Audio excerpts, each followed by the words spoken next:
तो दिल्ली से निकल के 10 घंटे ट्रेन में सफर करके मैं अमृतसर पहुंच जाता हूँ। उसके बाद हॉस्टल पहुंच के मेरी अगले दिन की आइटनरी पूरी तैयार रहती है, लेकिन फिर जैसे जैसे दिन आगे बढ़ता है मेरे को अपनी पूरी आइटनरी को कैंसिल करना पड़ता है। क्यों?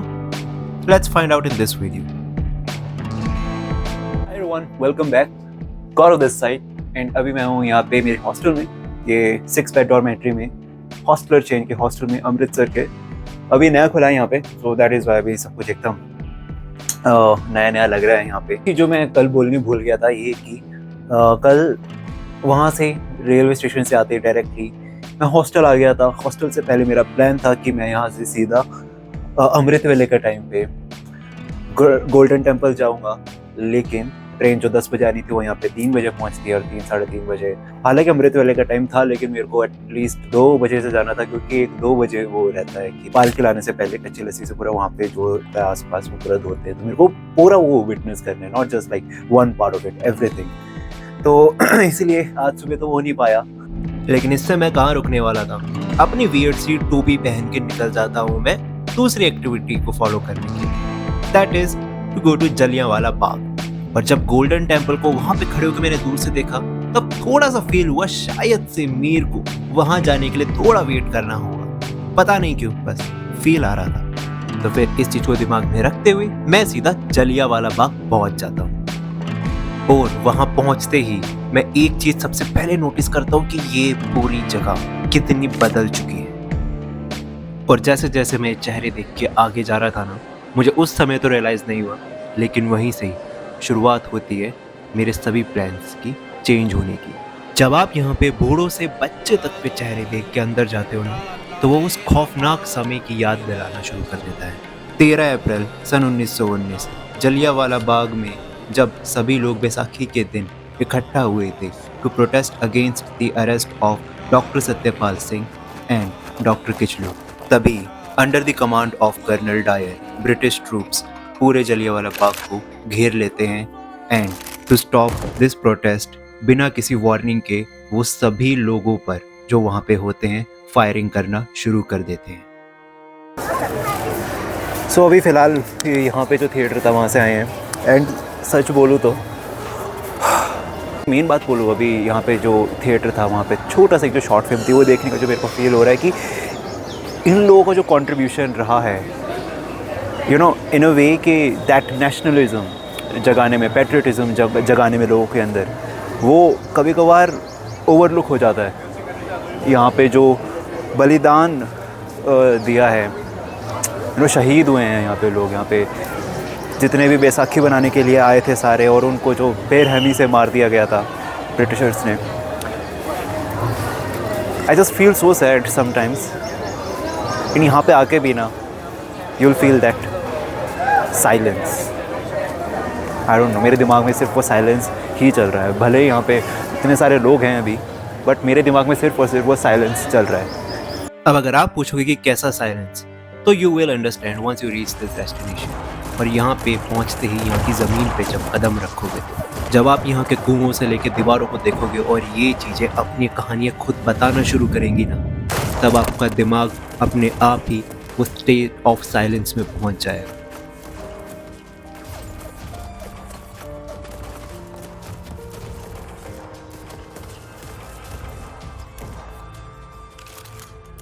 एंड अगर आप ब्रिटिश ऑफिशियल फिगर्स देखोगे तो उनके हिसाब से तो सिर्फ 379 लोगों की ही मौत हुई थी, जबकि इन रियलिटी वो संख्या 1500 से भी ज़्यादा थी। और जो लोग इंजर्ड थे उनकी तो गिनती भूल ही जाओ। अब एक बार ये सारे फैक्ट्स दिमाग में रख के वो जगह दोबारा विजिट करो और बोलो मुझे कि आप स्टेट ऑफ साइलेंस में नहीं हो।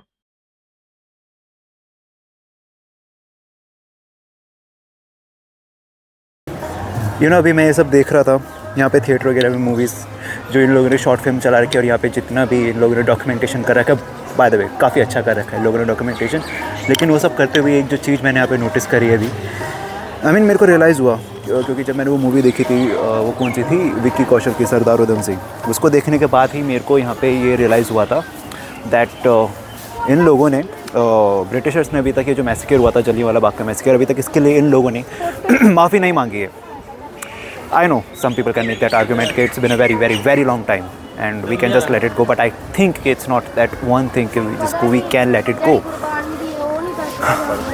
But I just feel कि इतना कुछ हुआ है and एक formal apology, I think we deserve it for this thing especially.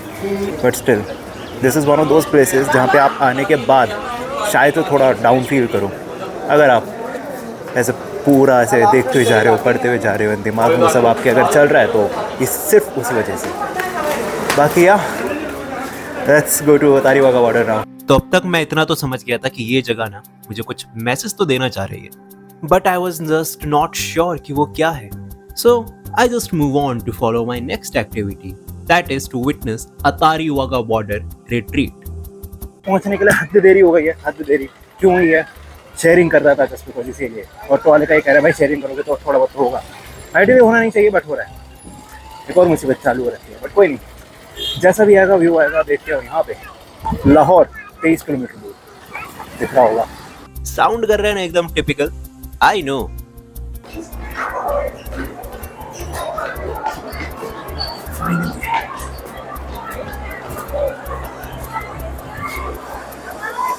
अब यहाँ पे पहुंचते ही ना आप पैट्रियटिज्म की वाइब को टच कर सकते हैं. It was everywhere, it was just over the place. यहाँ हर इंसान देशभक्ति गाने पे जोर जोर से नाच रहा था, और तभी शुरुआत होती है इस रिट्रीट की. इस रिट्रीट में हिंदुस्तान और पाकिस्तान दोनों साइड के soldiers synchronized high kick activities perform करते हैं, और दोनों साइड के लोग सब कुछ भूल भुला के सिर्फ और सिर्फ अपने देश के लिए नारे लगाते हैं. And then at the end दोनों देशों के झंडे एक ही समय पे हर शाम उतारे जाते हैं. I would sum up in 3 words: pride, patriotism and unity. हमारे जवानों को इतना पैशनेटली जब परफॉर्म करते हुए देखा, और उनको हमारे देश का तिरंगा जब वापस ले जाते हुए देखा इतने शोर शराबे के बीच, तभी मुझे न जाने क्यों एक चीज हिट करती है. What am I even doing?